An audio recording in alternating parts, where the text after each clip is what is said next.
नमस्कार दोस्तों, कविता Yadav YouTube channel पर आप सभी का स्वागत है। संपूर्ण हिंदी विषय की तैयारी को आगे बढ़ाते हुए आज की क्लास में हम करने वाले हैं हिंदी साहित्य के इतिहास में आधुनिक काल के अंतर्गत छायावाद कवियों में कवि निराला को। कवि निराला के संबंध में उन महत्वपूर्ण तथ्यों को हम देखेंगे जो कि परीक्षा की दृष्टि से अति महत्वपूर्ण है।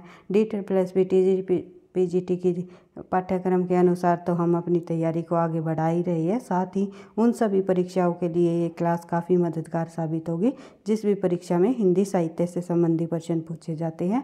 DEET+B की TGT PGT परीक्षा हो या BPSC बिहार शिक्षक भर्ती परीक्षा हो या फिर जो है NTA NET की परीक्षा हो, कोई भी परीक्षा हो जिसमें साहित्य से संबंधित प्रश्न पूछे जाते हैं, तो आप सभी को पता है आधुनिक काल के अंतर्गत छायावाद को कवियों के ये 4 प्रमुख कवि हुए हैं: जयशंकर प्रसाद, निराला, सुमित्रानंदन पंत और महादेवी वर्मा। इन चारों कवियों से संबंधित आपको कहीं ना कहीं आपको प्रश्न परीक्षा में अवश्य ही देखने को मिलते हैं। तो आज की क्लास में हम सूर्यकांत त्रिपाठी निराला जी के संबंध में महत्वपूर्ण तथ्य देखेंगे। इससे पहले हम जयशंकर प्रसाद और पंत जी से संबंधित महत्वपूर्ण तथ्य को हम कर चुके हैं। तो जिस भी किसी ने जो है पीछे की क्लासेस नहीं देखी है, आप पीछे की क्लास में जा कर के सुमित्रानंदन पंत और जयशंकर प्रसाद के संबंध में महत्वपूर्ण तथ्य आप देख सकते हो। तो आज शुरुआत कर लेते हैं सूर्यकांत त्रिपाठी निराला जी की, जो हिंदी साहित्य के छायावाद कवियों में अपना एक प्रमुख स्थान रखते हैं।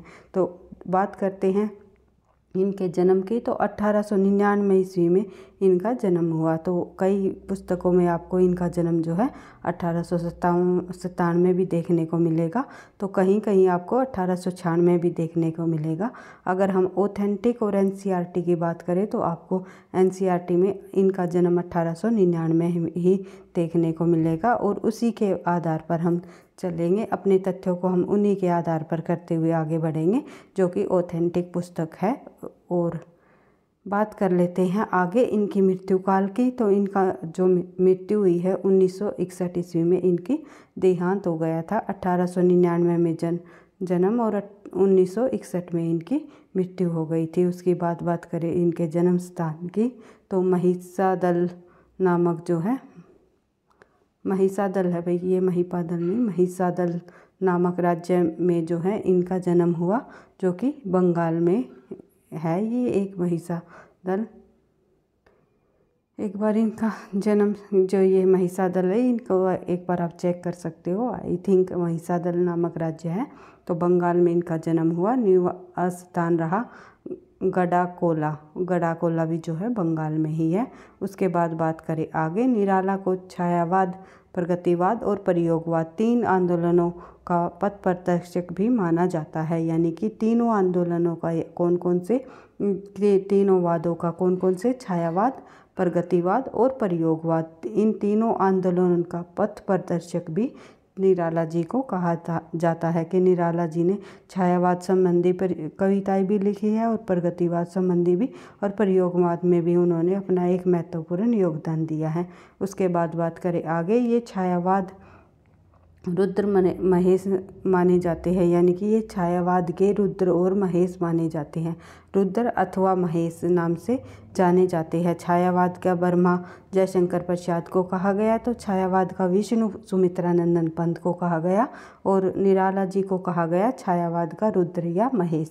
इस प्रकार से इनसे संबंधित प्रश्न परीक्षा में पूछे जाते हैं।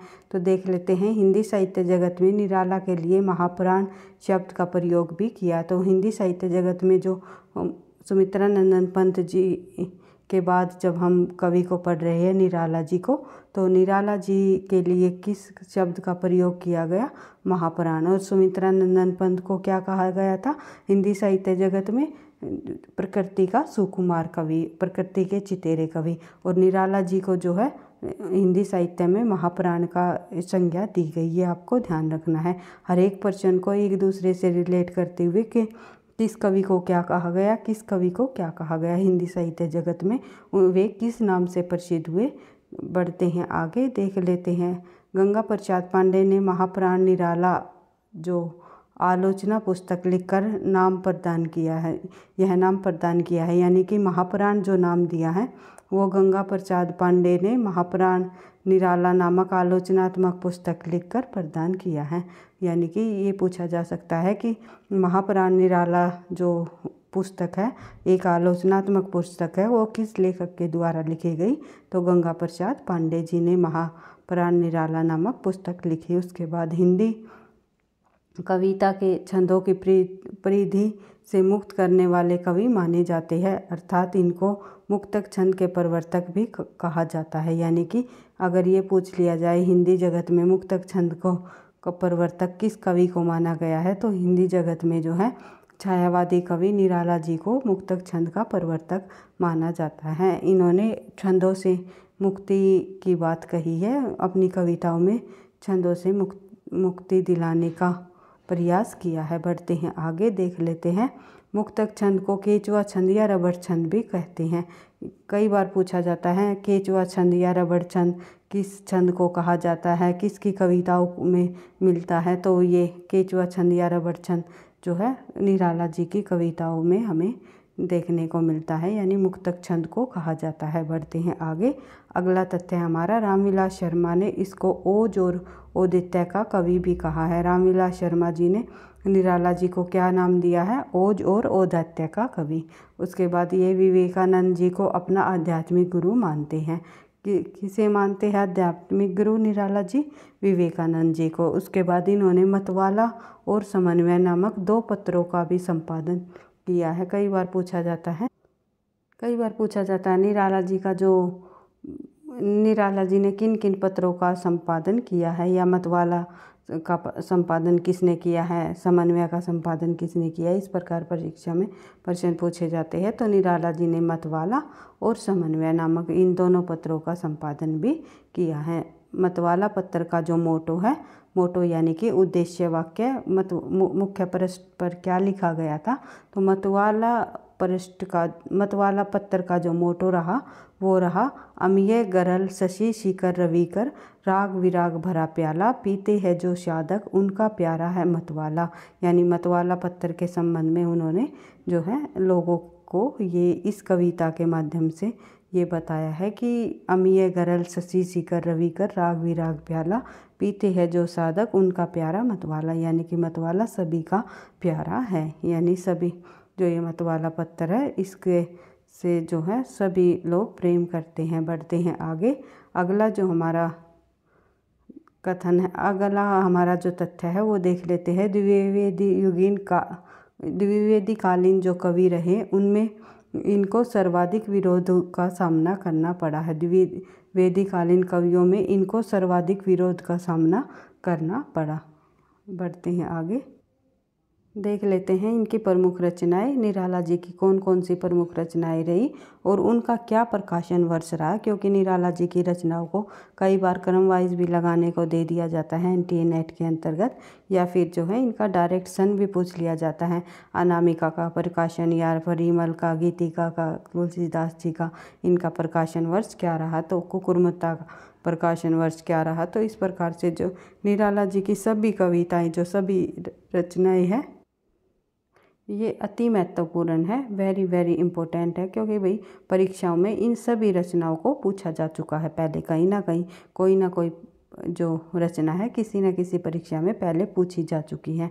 तो देख लेते हैं, शुरुआत कर लेते हैं निराला जी की अनामिका रचना से 1923, फिर है परिमल 1930, गीतिका 1936, तुलसीदास 1938, अणिमा 1943, कुकुरमुत्ता 1948, नए पत्ते 1946, बेला 1946, अर्चना 1950, आराधना 1953, गीत गुंज 1954। उसके बाद है राम की शक्ति पूजा 1936। ये राम की शक्ति पूजा काफ़ी इम्पोर्टेंट रचना रही है निराला जी की। उसके बाद है एक लंबी कविता है, बढ़ते हैं आगे। सरोज स्मृति 1935, ये इनका एक शोक गीत है भाई, ये भी बहुत ज़्यादा प्रसिद्ध हुआ है। राम की शक्ति पूजा और सरोज स्मृति, ये दोनों ही रचना जो है निराला जी की प्रसिद्ध रचनाएं रही हैं। वैसे तो सभी रचनाएं इनकी प्रसिद्ध हुई है, कहीं ना कहीं पूछी जा चुकी है परीक्षाओं में। तो इनसे संबंधित जो मुख्य रचनाएं हैं उनसे संबंधित महत्वपूर्ण तथ्य भी हमारे देखने को मिलते हैं कि किस रचना के संबंध में क्या तथ्य इम्पोर्टेंट है। इस प्रकार से भी परीक्षाओं में प्रश्न पूछे जाते हैं। जैसे कि पूछ लिया जाए इनकी जो राम की शक्ति पूजा ये किस प्रकार की कविता है और इसमें किस चीज़ का वर्णन किया गया है, तो इस प्रकार परीक्षाओं में प्रश्न हमें देखने को मिलता है। तो एक एक रचनाएं जो इम्पोर्टेंट रचनाएं हैं उनकी डिटेल से हम चर्चा करेंगे। इस रचना के अंतर्गत क्या दिया गया है, कौन सा तथ्य इम्पोर्टेंट है। तो सभी परीक्षा की दृष्टि से जो इम्पोर्टेंट तथ्य है उनको हम देखते हुए आगे बढ़ते हैं। तो इनकी जो रचना है चतुरी चमार इनकी रचना है, राग विराग भी इनकी रचना है, गरम पकौड़ी, रानी और कहानी, स्फटिक शिला ये जो रचनाएं हैं ये सभी इनकी रचनाएं हैं। तो देख लेते हैं आगे। इनकी रचनाओं को आप फिर से एक बार रिवाइज कर सकते हो। उसके बाद देख लेते हैं आगे। कविता जो जूही की कली इनकी सर्वप्रथम, निराला की सर्वप्रथम कविता की बात करें तो जूही की कली मानी जाती है, जो कि 1916 ईस्वी में प्रकाशित हुई। उसके बाद रामविलास शर्मा के मतानुसार इनकी सर्वप्रथम कविता भारत माता की वंदना मानी जाती है, जो कि 1920 में आई। उसके बाद इनकी अनामिका जो रचना है, अनामिका जो कि 1923 की रचना है। गीत गुंज रचनाओं के दो संस्करण प्रकाशित हुए। कौन कौन से देख लेते हैं। अनामिका जो रचना है निराला जी की, अनामिका रचना का प्रथम संस्करण प्रकाशन वर्ष 1923 रहा और द्वितीय संस्करण प्रकाशन वर्ष जो है 1938 रहा। जो अनामिका रचना है 2 संस्करणों में प्रकाशित हुई, प्रथम 1923 और दूसरा 1938। इसी प्रकार इनकी जो गीत गुंज है ये भी 2 संस्करणों में प्रकाशित हुई रचना मानी जाती है। इनकी प्रथम संस्करण का प्रकाशन 1954 और दूसरे संस्करण का प्रकाशन 1959 ईस्वी में हुआ। इसके बाद बात करें आगे। अनामिका व परिमल कविता संग्रह में इनकी प्रकृति प्रेम, सौंदर्य चित्रण व रहस्यवाद संबंधी कविताओं को संकलित किया गया। परिमल काव्य संग्रह में इनकी निम्न प्रसिद्ध कविताओं को संग्रहित किया गया है। जो परिमल जो इनकी कविता है ये एक काव्य संग्रह है। इनमें जो कौन कौन सी कविताओं को संग्रहित किया गया ये भी पूछा जा सकता है कि अनामिका जो निराला जी की अनामिका काव्य संग्रह में कौन कौन सी कविताएं संकलित हैं, परिमल में कौन कौन सी कविताएं संकलित है। तो देख लेते हैं परिमल में जो है कौन कौन सी कविताओं को जो है संकलित किया गया, ये हम देख लेते हैं। जूही की कली कई बार पूछा जाता है कि जूही की कली को जो है किस में संग्रहित किया गया, तो परिमल में संग्रहित किया गया। विधवा परिमल में, फिर है बहू, संध्या सुंदरी भी इनकी इम्पोर्टेंट रचना है तो परिमल में ही संकलित है। फिर है भिक्षुक भी इनकी इम्पोर्टेंट रचना है। आदिवासी, फिर है बादल राग और दीन पंचवटी, ये सभी रचनाएं इनकी परिमल काव्य संग्रह में संकलित है। इनको आप फिर से एक बार रिवाइज कर सकते हो कि कौन कौन सी रचनाएं इनकी परिमल काव्य संग्रह में संकलित जो है काव्य संग्रह में संकलित की गई है। जूही की कली, विधवा, बहू और जो संध्या सुंदरी, भिक्षुक, आदिवासी, बादल राग, दीन और पंचवटी प्रसंग, ये जो 9 रचनाएं हैं इनकी परिमल में संकलित है। बढ़ते हैं आगे। परिमल में छायावाद के साथ साथ प्रगतिवाद के तत्व भी विद्वान है। परिमल में छायावाद के साथ साथ क्या विद्वान माने जाते हैं, परिमल के छायावाद के साथ साथ जो है प्रगतिवाद के तत्व भी विद्वान है। ये आपको ध्यान रखना है। इनकी कौन सी ऐसी रचना है जिसमें छायावाद के साथ साथ प्रगतिवाद के तत्व भी हमें देखने को मिलते हैं, तो वो रचना है इनकी परिमल एक इनका काव्य संग्रह है जिसमें हमने इन रचनाओं को देख लिया है कि कौन कौन सी रचनाएं संकलित है। बढ़ते हैं आगे। गीतिका रचना में कवि ने अपनी भावनाओं को संगीत के स्वरों में प्रस्तुत करने का सफल प्रयास किया है। गीतिका एक प्रकार से किस प्रकार की रचना है, एक ये गीति काव्य माना जाता है जिसमें संगीत स्वरों को प्रस्तुत किया है और प्रस्तुत करने का सफल प्रयास किया है। विषय वस्तु की दृष्टि से इनके गीतों को निम्न 4 वर्गों में बांटा गया है। जो गीतिका के जो रचना है उसमें जो गीतिका रचना है विषय वस्तु की दृष्टि से हम देखें तो गीतिका की जो रचना है इसके गीतों को जो है 4 वर्गों में बांटा गया है। कौन कौन से 4 वर्गों में बांटा गया है ये हम देख लेते हैं। स्तुति परक रचना अर्थात प्रार्थना परक रचना, नारी सौंदर्य संबंधी गीत, प्रकृति संबंधी गीत और विचार प्रधान गीत, इन 4 जो गीतों में इनको बांटा गया है। बढ़ते हैं आगे। अगला जो है जूही की कली से संबंधित महत्वपूर्ण तथ्य जब हम देखें तो देख लेते हैं। एक एक रचनाओं के संबंध में हम उनके महत्वपूर्ण तथ्यों को हम देखेंगे, ताकि परीक्षा में कोई भी रचना पूछ ली जाए और उससे संबंधित अगर कोई अन्य तथ्य भी पूछ लिया जाए तो आप आसानी से उसका सही आंसर लगा सको। उसके बाद देख लेते हैं जूही की कली की जब हम बात करें तो कविता में प्रकृति के माध्यम से मानवीय वासनाओं की अभिव्यक्ति अत्यंत उत्पादक रूप में हमें देखने को मिलती है। तो यानी कि जूही की कली जो इनकी रचना है इस रचना को जो है प्रकाशित भी नहीं किया महावीर प्रसाद द्विवेदी जी ने सरस्वती पत्रिका में, कि उन्हें मना कर दिया था एक उस सरस्वती पत्रिका में प्रकाशित करने से, क्योंकि ये इनके अंतर्गत जो महावीर प्रसाद द्विवेदी का कहना था कि इसमें अश्लीलता के भाव झलकते हैं, इसलिए हम इसे प्रकाशित नहीं कर सकते। तो इसी आधार पर जो है हम कह सकते हैं कि कविता में प्रकृति के माध्यम से जो है मानवीय वासनाओं की अभिव्यक्ति अत्यंत जो है प्रभावशील हमें देखने को मिलती है। तो देखते हैं अगली जो रचना है इनकी तुलसीदास, यह निराला का सर्वश्रेष्ठ प्रबंध काव्य है। तुलसीदास किस प्रकार की रचना है इनकी?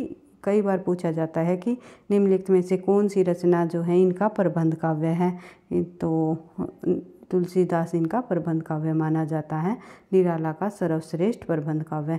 इनमें कवि ने गोस्वामी तुलसीदास के माध्यम से भारतीय परंपरा के गौरवशाली मूल्यों की प्रतिष्ठा का प्रयास किया है। इसमें तुलसीदास द्वारा अपनी पत्नी रत्नावली से मिलने के लिए, रत्नावली है भाई, ये थोड़ा टाइपिंग मिस्टेक हो गया, आप सभी को पता है, तुलसीदास जी की पत्नी, एक सेकंड भाई, रत्नावली नाम है तुलसीदास जी की पत्नी का, तो आप समझ सकते हो, यहाँ थोड़ा टाइपिंग मिस्टेक हो गया है। तो देख लेते हैं आगे। तुलसीदास जी द्वारा अपनी पत्नी रत्नावली से मिलने के लिए उनके पीहर यानी उनके मायके में जो निहर जाने या पत्नी द्वारा फटकार लगाने जाने पर गृहस्थ जीवन को त्याग कर राम की उपासना में लीन होने की घटना का वर्णन हमें यहाँ पे देखने को मिलता है। तो जिस प्रकार से तुलसीदास जी जब रत्नावली के पीछे पीछे उनके अपने ससुराल चले गए थे, यानी रत्नावली के पीहर में चले गए थे, मायके चले गए थे, तो जब वहाँ पर रत्नावली ने किस प्रकार तुलसीदास जी को जो है डांट फटकार उनको लगाई और जो है राम की उपासना के लिए, राम की भक्ति करने के लिए उन्हें प्रेरित किया। तो तभी से जो है तुलसीदास जी ने राम की भक्ति को अपना लिया था। तो ये सभी जो कहानी यहाँ पर हमें निराला की जो रचना तुलसीदास है इसमें हमें देखने को मिलती है।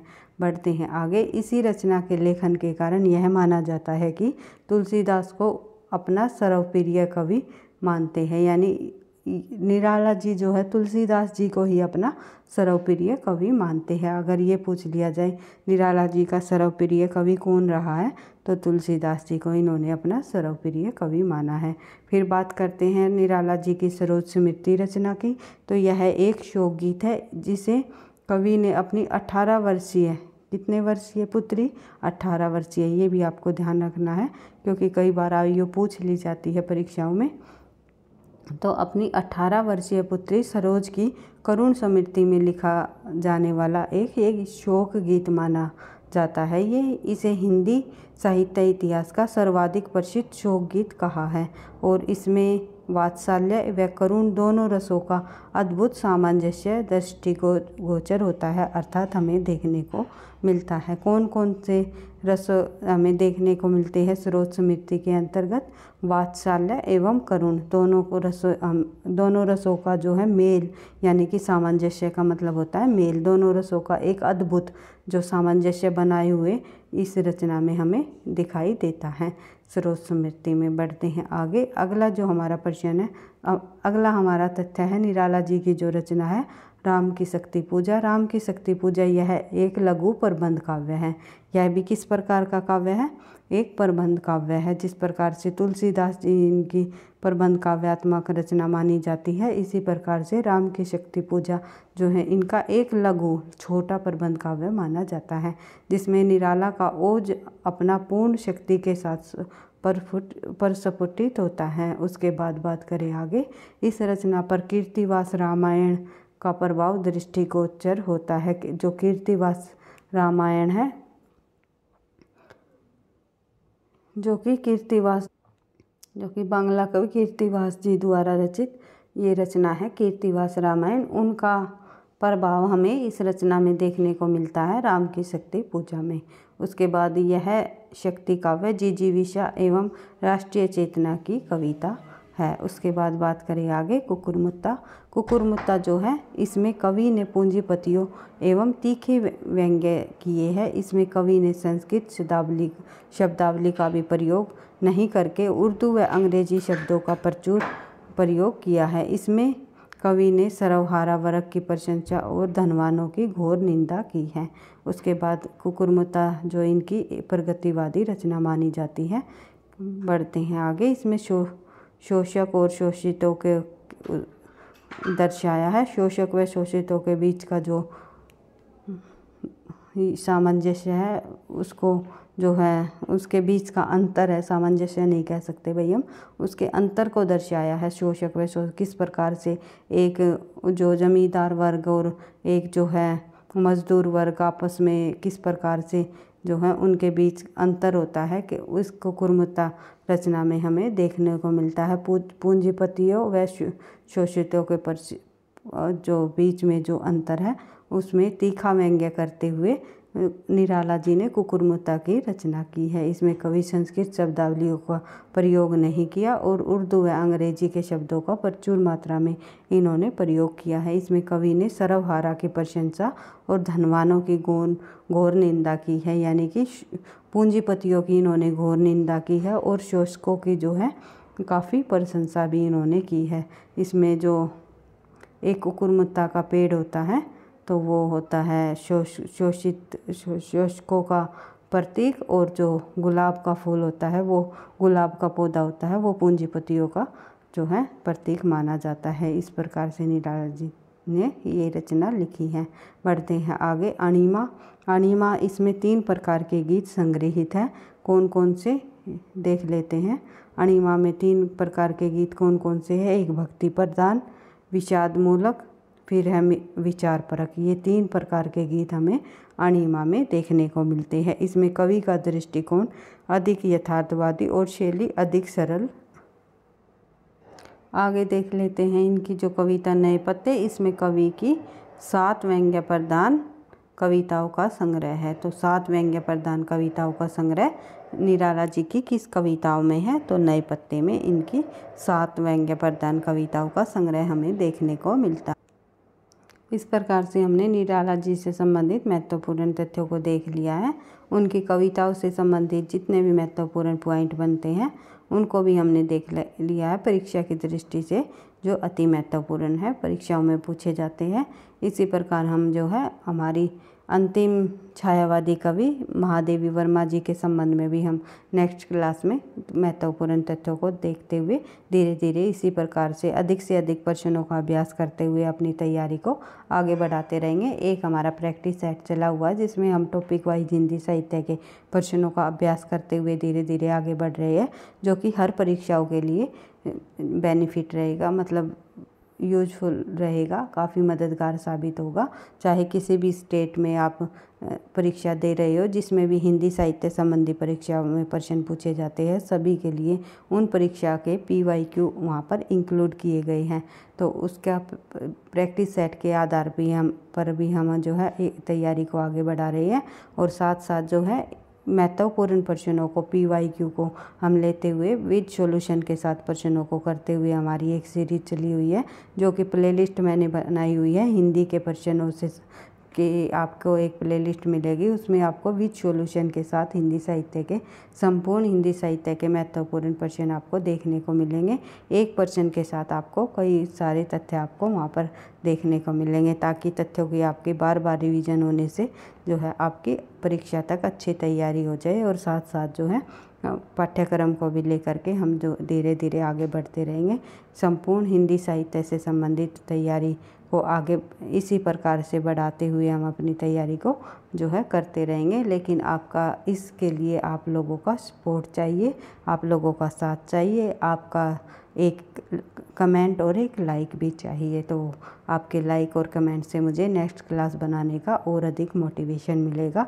तो प्लीज़ वीडियो को आप लाइक कीजिए, और जैसी भी आपको वीडियो लगती है, किसी भी प्रकार का कोई आप सजेशन देना चाहते हो तो कमेंट बॉक्स में लिख करके बता सकते हो। मैं अवश्य ही उसे पढ़कर उस पर जो है ध्यान देने की पूरी कोशिश करूँगी।